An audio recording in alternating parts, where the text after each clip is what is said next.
Hello guys and girls, welcome back to another episode on the Falcon YouTube channel. Hope you're all doing well and you've been enjoying the content. Really excited for this episode as we're going to be going over some really key things. Some very important things actually that holds traders back, especially when they start to do well. Sometimes they can sabotage themselves. So we're going to be talking about process-driven minds versus outcome-driven minds. But before we get into it, make sure if you haven't already, check out the previous video from last week with myself and the coaches, Jake and Neil. We had done an incredible video on lots of key things. There's so much value to take from that episode, so definitely go and check it out if you haven't. So for this episode, outcome-driven minds, process-driven minds, you want to ask yourself the question, are you outcome-driven or are you process-driven? One of the most important things, I've got some key things to talk about here as well that I think will help. So let's start off with a little bit of a story as to why I'm making this video. So essentially, I've seen this, across the board with many people, but we'll just go, won't mention names or anything like that, but I'll give you an example. So I once coached someone and they was doing really well. They had the consistent months, 4%, 5% per month. That was the average, right, over about a 4 to 5 month period. And that became quite normal. And then, confidence increases, all those kind of things. What is natural at this point? What do you guys and girls think that would happen? It wouldn't be unreasonable to think that you want to kind of think, well, I'm making 4, making 5%. How do I get to 10%? Right? You might think that's quite empowering. That's the right process to go to. But what happens there is that you kind of go from this process-driven mind, which got you the 4 to 5% in the first place, and then you forget that and go into outcome-driven because your mind's going, well, 4, 5% is good. I want to get to that 10%. I want to be that double-digit month trader, etc. You see how these thoughts start to come in. So what's starting to happen is that rather than the individual going to the processes and maybe tweaking what they need to, they went outcome-driven. So what does outcome-driven look like? Well, we ask ourselves that question. What do you guys and girls think outcome-driven like? Why would you even get into that mind frame in the first place? Typically speaking, it's normally people that are looking to escape their job, so they want it to happen faster, they want to speed up the journey, or they're chasing a dollar amount. This is the biggest one. So you imagine, let's say, again, going back to you're making 4 or 5%, you're doing well, everything's good, and let's say, for example, you're trading 10 or 20K. You're going to start to work out, so what are my monthly outgoings? What do I need to quit my job? Well, if I'm trading 20,000 and if I can make 10% a month, then I can quit my job. So you see how right now, it sounds like you're setting goals, but you're forcing it. You're forcing something that just cannot be forced. So your mind right now is going outcome driven. You're forgetting about the process. So what would someone who wants to get more process driven do? Rather than going, how do I make more money? You start going into, right, well, let's take a look at my trading plan. Let's start looking at trades that I've taken recently. So for example, things like journaling, ASR. Let's say, for example, previous ASR that I've got here on the screen on euro dollar. So euro dollar, let's actually get into that one because that'll make more sense. So euro dollar, this was a recent trade that I took. And as you can see, euro dollar long, 1st of 10th, 2019, banked 3.4% on this one. But I've wrote some notes here that we can see. So we've been looking for the larger reversal to the upside for a while now. So naturally buy setups at the outer structure are of high value. So highlighting high value areas, we've got the screenshots. I took this position typically on the 1 hour retrace, which is the entry. And looking back, I could have managed this slightly looser with it being a slightly longer term position. All in all, profit is profit, and that's still the most important thing. So you see here, what's happened is that I'm looking at the position and I'm identifying right there and then I could have managed that slightly looser. Why? Because we're looking for the euro dollar position from a slightly longer term. Now, this just goes to show that it doesn't matter how good of a trader you are, how consistent you are, how much experience do you have, you can still make minor errors, and that's okay. So for me, even at this stage now, and all consistent people that I know, they'll still be doing the same thing. And no trader is perfect. You're not going to manage your trade perfectly every single month, every single trade. You're not going to get the best entries every single month. There will always be a slight discrepancy, but you just want to keep that very, very small. So how does it benefit you by thinking about that? Well, you imagine you're making 10 of these mistakes. It just goes to show you that even when you do something slightly wrong, you can still bag a bit of profit. But imagine that it becomes very costly and you start making bigger mistakes and you've got 10 of those a month. If you're not ASRing, if you're not doing your advanced self-review and figuring out why that is happening, then how are you going to fix it? Because as humans, we get into this kind of pattern cycle where we just keep repeating pattern after pattern, and then we wonder why 6 months down the line, nothing's changed. Well, you're not doing the groundwork. You're not doing your ASR. You're not going back and figuring out, what do I need to change? Am I just setting really, really tight stop losses just so I can get a bigger profit? And this goes to the next part, right? So you do your ASR, more process driven. If someone's more outcome driven, what would they be doing? That's what I want to show you, so you can ask yourself, oh, do you feel like you're process driven right now, or are you outcome driven? So let's take a look. So if we go into the charts, for example, and we go to another process and kind of mix this in, which is forecasting. Let's say, for example, now I'm looking at a few pairs on my watch list, and I'm looking at, let's say we go to euro dollar. If we go to euro dollar, so right now a process would be that I'm looking for euro dollar to the upside. As you can see from previously from the ASR, I've been looking at euro dollar from the outer structure here from the buy, right? Now you can see we actually moved off of this and we're creating a particular pattern that we're looking for that buy. So nothing's changed there. So this is a process. But what will happen is something like this. I'll just give you a rough example. Let's say that you was buying in this area, right? Regardless of strategy, let's say you was buying in this area. If you're making 4 to 5% a month, and now you're thinking, well, how do I get to 10%? Naturally, when you put and size this up, you're almost setting your target before anything else. You're looking at that and saying, well, that's 4.72. Well, if I get in with a 15 here, that's 6.7. If I go even tighter and you go into this kind of really inexperienced territory where you're just scalping essentially, and then you're now looking at this as, well, if I get in here with 8.62, that's going to be a great trade. And then what happens? You see how you're outcome driven now. You're not looking at what's relevant or what would be safe. You're looking at how can I make the biggest percentage. And you soon realize that you'll be tagged in and out and you'll take more losses. And this is what happens with people.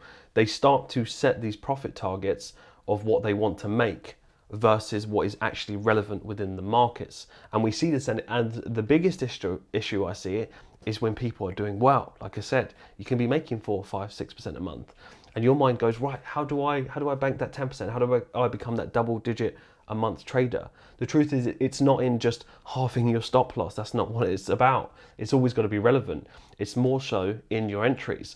Can you have tighter stop losses as you gain more experience? Of course you can, but that's got to be backed by something. So what I mean by that, going back to the original point of ASR, you need to look at your trades. Let's say, for example, you look over the last 3 months of data, you look at your last, let's say you took 10 trades a month on average, you look at those 30 trades and you see, especially on your wins, right? Focusing on your wins, not your losses at this stage. So let's say, for example, you're looking at those entries and you're saying, well, I took 30 pip stop loss on average on these entries when really and truly I could have got away with 20. So I'm a little bit over. Then you can make slight minor adjustments. You can say, rather than just going and halving that and saying, well, really, I could have got away with 15. And that's the kind of mindset that we get in when we realize it would have been justified at 15, but you would never know that and you'd never have it that tight.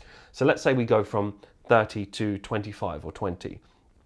Then we're tweaking the risk to reward. Instead of, let's say, a trade that you would have got a 4 to 1, it may be a 5 to 1 or 5.2 or 4.7. You're increasing it ever so slightly, but as to what is relevant, that is actually backed by things that you've done, rather than going, no, outcome driven, I want to just bank more percentage, or I want to make this much money. What do? You start forcing trades. You start forcing it in the month that's not even there. What if there's a period of a week where the setups, they're not high quality? What are you going to do?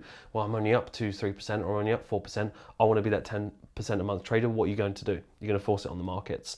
So can you see how the reason why I'm highlighting this is that we want to stop great, incredible, talented traders get to a point of consistency and kind of switch from process-driven minds, which got them the consistency in the first place, to then, how can I squeeze more? And they go into this outcome-driven mind. So what I want you to get out of this video is more so is that start asking yourself those questions. Are you outcome-driven or are you process-driven? And how can you get more process-driven? If you're a process-driven trader, like a lot of the successful traders, you're going to be doing your things like your forecasting. You're going to be doing your ASR, your backtesting, your journaling, so you can improve and have your trading plan. That is the most important thing, guys and girls. And that's where we really want to get to. So right now, typical process would be forecasting. I'm looking at euro dollar for the buy. That's not changed. So then what would I be doing? I won't just be putting on, random squiggles, etc. I've got an entry criteria. I know exactly within this particular pattern or flag that I would look for. I know how I would then go and filter that on the 15-minute chart, and then I know what my entry is. So then I can gauge that. So rather than just saying, right, I want to make 10%, I'll take it to what's relevant. So for example, we may have a 15 pip stop, and then we achieve 5.5, right? We may have a 20 pip stop and then it's 3.8, or we may be below the lows and then it's 2.5. It's really about what's relevant, not what I want to make. I can't force that. I will only go off of what the market presents to me. And the moment that you start forcing it on what you want, that's where you become very outcome driven.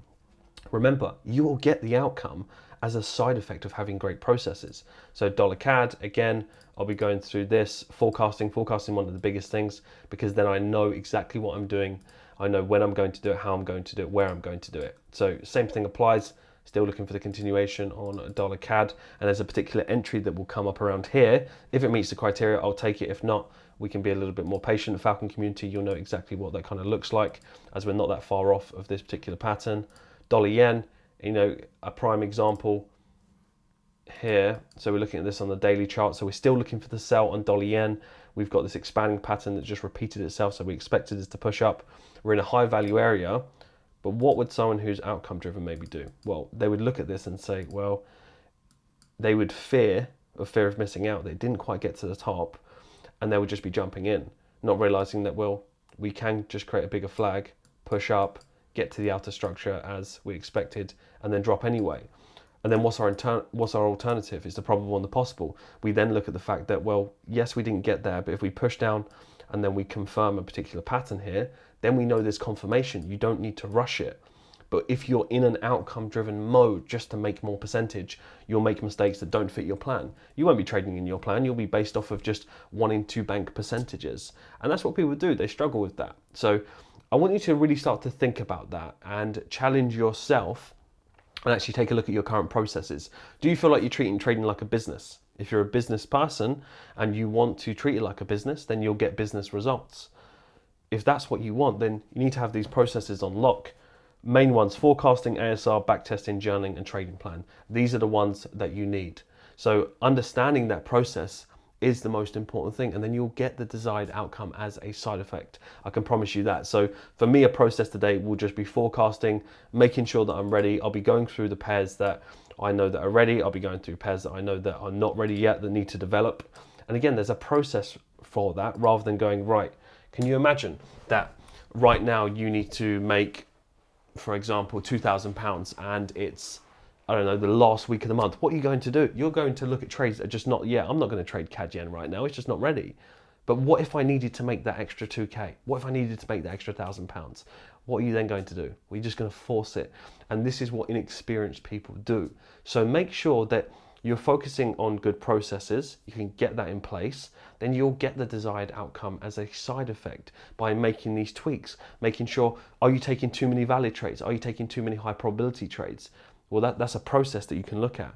If you're going, how can I just make an extra 15%? Or if I would have managed that on the 1 minute chart or the 5 minute chart or the 15-minute chart, I would have made an extra percentage. You start cherry picking, thinking that's the right thing to do, but really it's just an inexperienced bad habit that you cannot scale.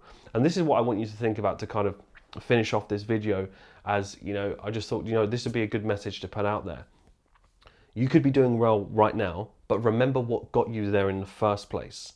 For example, if you got ripped and you was in incredible shape, you wouldn't then start focusing on outcome. You would still do the same process that got you in the first place, right? It's the same thing for business, same thing for trading, keeping that in the same category. So if you can start getting those habits now, you're going to be seriously successful in the future.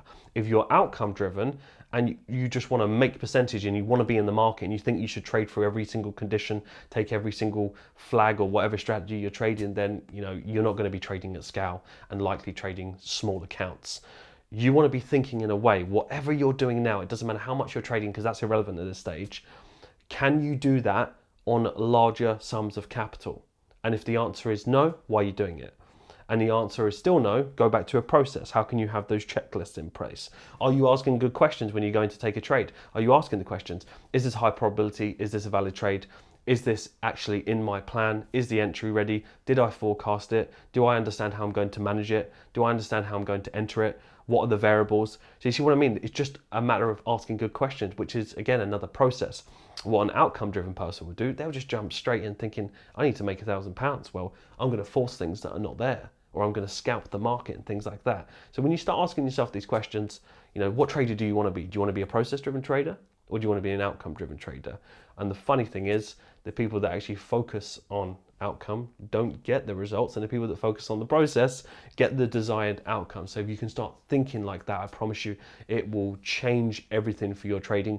You'll feel happier, you'll feel calmer, you'll feel in a state of balance where you can make clear, concise decisions. Remember, this myth that you need to trade all the time, that would be saying that the more trades that you take, the more money you make, which we know is not the truth, because you could take a few trades, do well, take a few losses, and take more and more trades that just literally undo all of your hard work. So think smartly and make sure that less is more, high quality, ask yourself good questions, and do yourself a favor over the weekend. Go back to your processes, because some of you may already have some good ones.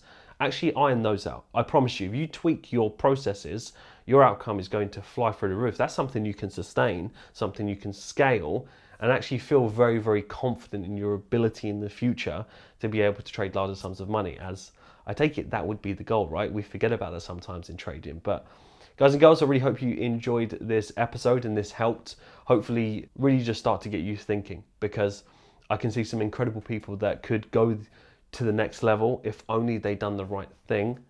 And you never want to start experiencing these bad habits by doing these things when you're just focusing on wanting to speed up the journey. And I get it, right? You might be someone right now that wants to quit their job. Naturally, you're going to want to do this faster. You need to ask yourself the question, have you set a goal in 2019? Which one of you did you set goals saying, well, at the end of 2019, I want to be consistent, or that's my goal? So you kind of force something that can't be forced. So rather than setting deadlines, measure yourself quarterly so you can actually take a look at the data, like I said, with the ASR, being able to look at the last 3 months and saying, okay, so I did do some good things, done some bad things. How can I eliminate those bad things and start doing more of those good things? Is it a process? Is it a checklist that I need to do? So you see, again, I'm going straight to process. The process will get you the outcome. I can promise you that. So start thinking more process driven, and yeah, it's going to change the game for you. But guys and girls, hope you enjoyed this episode. Let me know your number one takeaway. If there's anything that you're doing right now, or there's a process that's helped you, feel free to share it. I would love to know. And as always, make sure that you do comment, you subscribe, so you're always tuned in, and you ring the bell so you're always in the loop. We've got some incredible episodes coming in the works. So guys and girls, have an incredible weekend, and I will speak to you all soon. Let's have a successful week next week.